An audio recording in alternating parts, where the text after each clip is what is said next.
this piece of metal was free. This is about as long as a pen and just a little bit skinnier. It has, looks like it had broken off of something. Guess it's kind of sharp there. And as far as this end goes, I don't know what it is.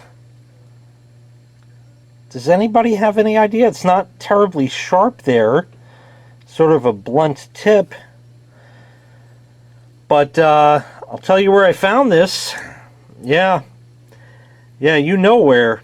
So basically the story goes that back in June of 2019, middle of June, early June, let's call it early June, the two rear tires on the Whiff's car were pretty bald, and one of them had a slow leak.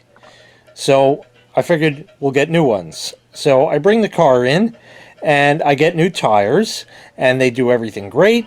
They put the new tires on. It rides like a fucking dream. Everything's all set. Great. Take it home. 5 weeks later, she finds a piece of plastic that cost me $100. Punctured the sidewall. Of course, on the brand new tire. Couldn't have been either of the two front ones, which they're not, you know, I mean, they're worn. They've been on there. But they're not shot by any means. They still got some meat on them. Couldn't have been that, no, because then I would have just sprung for 2 more tires and just, it would have had a whole new set. No, don't do that. Fuck up the new tires I just got. Okay, shit happens. So I get another new tire. So now I paid for 3 already.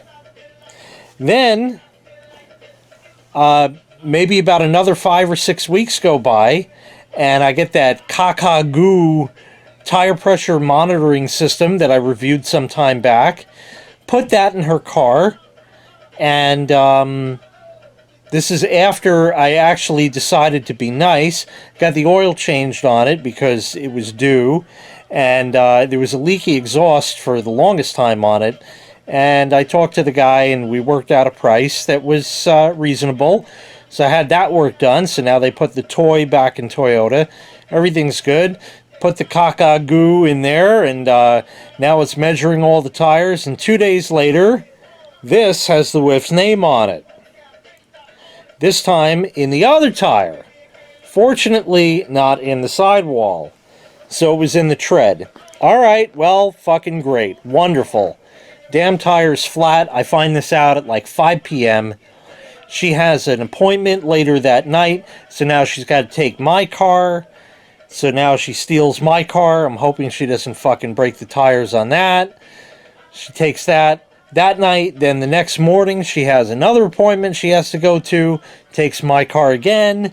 And blah, blah, blah. Gets home about noon. We go down to the tire shop. And I go in and I say, hey, I got a flat. I need you to fix it. Oh, forgot to mention, I figured I would try the China tire pump. It was the Oittm brand, O-I-T-T-M, one that I got some time back. You know, those things actually work pretty well. They plug in the cigarette lighter, and everybody knows these things as being noisy and slow.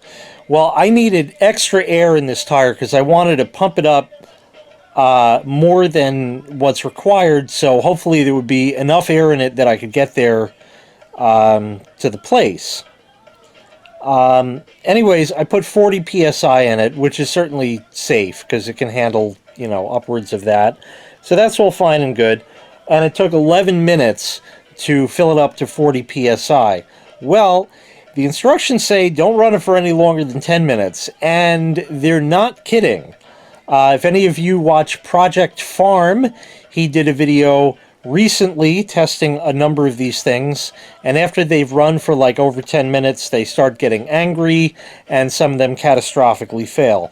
Fortunately, this one passed the test at 11 minutes, got my 40 psi, got in the car, slammer and drive, we go to the tire place.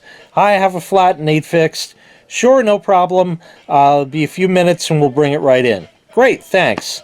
Nice stay, step outside. And as I'm, wandering around, I happen to notice inside there's a sign, and it says tire repair, $25. It's maybe a little steep, but it's the same place I got them from. Maybe I could talk them down to $20 or something. I just got these recently, play the game, blah, blah, blah, blah, blah. Anyways, it didn't end up coming to that. They get the car, and they bring it in, and they put it up on the lift. By the way, I made it there with 19 psi left in the tire. So now this guy puts it up on the lift, and he pops the hubcap, takes off the lug nuts, and pulls the wheel, and brings the tire in the back over there to the machine, and he breaks it down, and he pulls this thing out, and he gives it to me as a souvenir. He said, "That's what was in your tire." Well, he didn't actually say that, but you'll find out in a minute. I said, holy shit, okay, great. So anyway, he does his thing. He goes and he gets this chemical stuff that he paints on the inside of the tire and smooths it out with a grinder first, and then puts that stuff and smooths that out. Da, da, da, da, da. That's like a cold patch or something that's done from the inside. I don't know too much about it, but anyway, that's that. Puts the tire back on the thing, puts air in the tire, slams, and he wheels it, rolls it back over to the car. And I said, he didn't spin balance that thing. And I noticed the weight was on the inside of the wheel. I was like, I just watched him do this whole thing, and I don't remember that being there. Maybe it was, maybe I'm crazy, I don't know.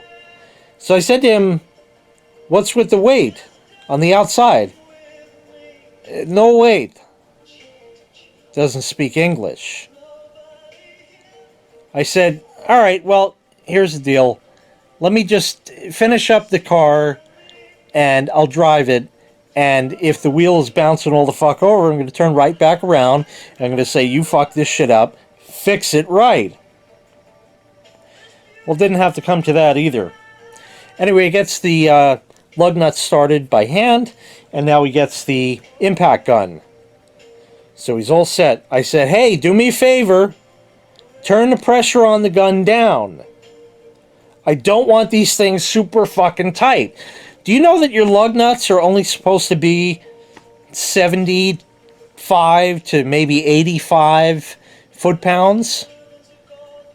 What do they have these guns set at? 125 easy?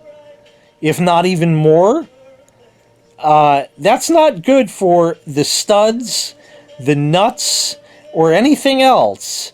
And especially not good for you if you know how to change a tire and all you have in the car is that little itty-bitty tire iron, which is probably fucking made out of aluminum these days. If they even give you that, they probably just give you a card in the trunk of the new Millennium Mobiles that says call AAA, with their number. Anyways, I say, "Hey, dial your gun down to the lowest pressure. I don't want these super tight." And he says, "Gun." "Woo! Woo! Yeah, turn it down." "Woo! Woo!" I was like, all right, we're not getting anywhere with this guy. This ain't good. Okay, fine. You know what? Let him do his shit.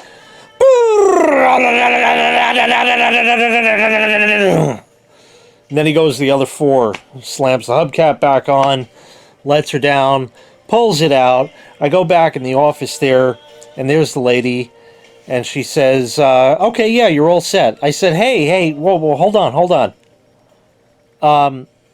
He didn't spin balance that tire. Now, there's ways that tire shops can do this.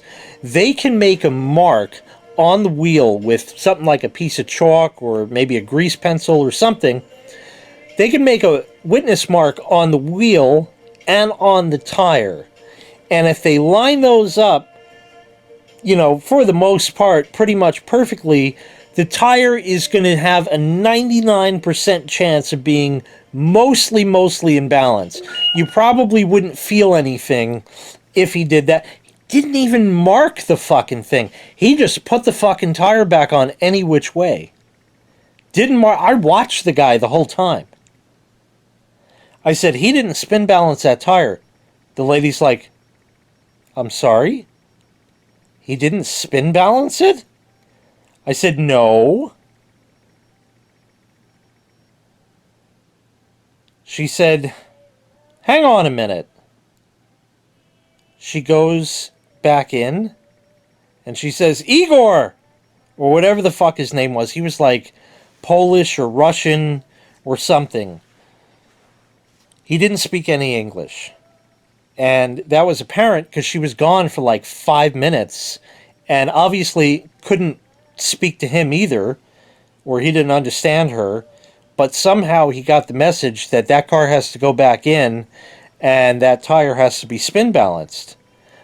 Okay, so he pulls the car back in, puts it back up on the lift. Now at this point, if this were me, if I were the mechanic guy, I would have been fucking pissed. Yeah, you know what? Maybe I fucked up. Okay, it happens. We have a bad day. We forget. Things happen. Okay? But I'd still be kind of pissed. I'd be sloppy, you know, zipping those lug nuts off, everything else, throwing the fucking wrench, throwing the gun. I can't believe I fucking did this, or I can't believe this guy's such a dick, or whatever the problem is. This guy had no change of expression, no change of anything. He's working on taking the tire off the car, taking the wheel off the car, as if this is yet another car, a different car. It had like, it seemed to me like he had no clue what he was doing. At all. Okay, he puts it on the spin balance machine, puts the thing down, spins up, whatever, and there it is. Look at that. It needs a weight. He puts on the weight. Then he puts it all back together. And I said, oh, I also said to the lady, I said, also, now because you fucked it up, I told the guy that I wanted him to turn the pressure on the gun down, turn the setting on the gun down, and he didn't understand a word I said. I said, now you're going to go and find a manual torque wrench, and you're going to hand torque these nuts to 75 foot-pounds, is what you're going to do. Opens the door. Igor, 75 foot-pounds. So I'm watching Igor. He puts the wheel back up on the car. He grabs the little nuts, and he screws them on the thing, and he grabs the gun. I said, no gun. Gun. No gun. Torque wrench. Gun. No gun. And meanwhile, there's a white guy standing there. And I said to him, what happened? He says, what do you mean? I said, you guys were great. I got 2 tires from you like a couple of months ago, and you guys were excellent. He said, we're one of the best tire shops on Long Island. I said, great. What happened? So now the guy grabs the gun. I said, no gun. And then the guy had to like run over to him and rip the gun out of his hand. No fucking clue. Another white guy comes over and he gets out the manual torque wrench and he took the gun, which was okay, to get the nuts, you know, most of the way down the threads. Perfectly acceptable. Perfectly acceptable. Then he grabs the torque wrench. Well, lucky me, just happened to be my lucky day, he had a digital one. Not one of them ones that click, which I happen to like, but a digital one that had LEDs in it. Must be made in China. Anyway, it goes, and he goes down, down, down, and it goes beep, and the little LEDs light up, different colors and shit, when he hits the right torque. And he went right around and tightened up all 5. Then he starts futzing with the hubcap. These hubcaps on this car have like a metal ring that goes around it to sort of center the clips or whatever. He said, this hubcap was ready to fall off on you. I'm going to try to fix this for you. I said, ready to fall off. How did that happen? He said it wasn't put on right last time. I said, well, you just had it on 5 minutes ago. Igor did. So he didn't say anything. And I was going to say, well, the last time it was off was only 3 months ago when I got new tires in the back that she now popped. Okay. Anyway, he fixes the hubcap, and I watched him. Everything's good. Pops it on. He pulls the car out, and he says, meet me in the office there. So we go to the office. The lady's there at the computer, and he says, put down in the notes 75, it was actually 76 foot-pounds. That's what the car called for. They actually looked it up. 76 foot-pounds, hand torqued. And she typed that in the computer. And hit a couple buttons, whatever. A sheet popped out of the printer. She handed it to me, and she said, have a nice day. Didn't charge me $25 to patch the tire. Nope. They fucked up. They fixed it. And they apologized by not charging me. I'll be back. Still not happy about this whole thing. At all. And now that she popped both back tires, I should have left them fucking bald ones on there. Oh, man. But, hey, cock-a-goo to the rescue, because it worked. She was out. Wherever she picked this up, and the little thing went beep, beep, beep, beep, beep, beep. And she looked and said, oops, I done fucked up. Not good. She was going to go to the grocery store. She was already out and picked it up somewhere in her travels. Was going to go to the grocery store and said, nope, instead I'm going right home. And then when I got home, she said, had a little problem. And this was the problem. So I don't know what this is or what to do with it. If you have any ideas what this is or what I should do with it, please let me know. Remember, there is always a hazard in the road with your name on it. Watch where you're going. The same, by the way, goes if you're walking and have a phone, put it away. Watch where you're going. That's important. Thank you for watching. Make sure you click like, make sure you click subscribe, and watch your fucking tires. We'll see you next time. Bye-bye.